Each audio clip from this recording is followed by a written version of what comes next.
Mobile County School Board members want some answers. They want to know why a parent's complaint about a Causey Middle School teacher wasn't reported to authorities. The teacher in question is Charles Lewis, Jr. He was charged in Baldwin County last week with sexually abusing a 9-year-old boy. After he was arrested, a Causey parent came forward claiming that Lewis had exposed himself to her son.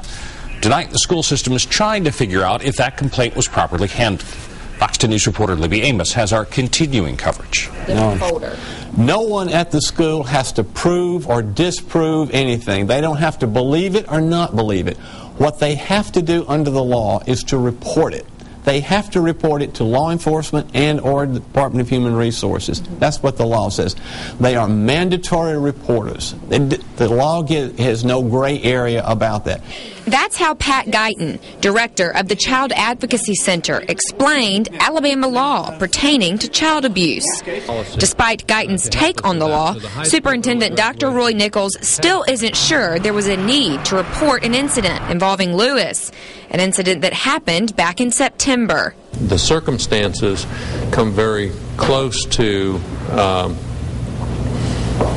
meeting the definition of child abuse, but there's some question as to whether it does or not. And so if the investigator concluded that it didn't meet the test, then what she did was appropriate. But I think it was close enough that probably should have been reported anyway. Nichols is referring to Causey principal Mary Wood. Nichols says Wood investigated the indecent exposure complaint against Lewis and found no wrongdoing. Today, the Mobile County School Board got involved with the case, calling for some answers. We will hear what the investigation says, whether or not this was acted on, and if it was not acted on, why wasn't it acted on, who dropped the ball, how are we going to see that this doesn't happen again. School Board President William Meredith says the results of the investigation will be made public as soon as it is complete. In Mobile, Libby Amos, Fox 10 News.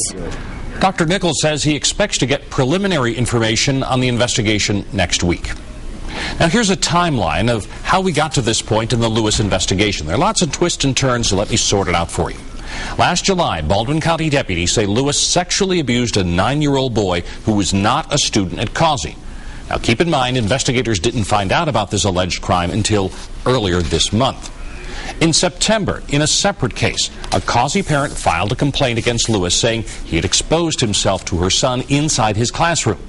The parent said she asked Causey's principal, Mary Wood, to take her son out of Lewis's class. After Wood refused, the parent's attorney sent a letter to Dr. Nichols in October with the same request. But it wasn't until 2 months later, in December, when her request was finally granted and her son was moved out of Lewis's class. Then on January 4th, Lewis was arrested for DUI in Baldwin County after he wrecked his car.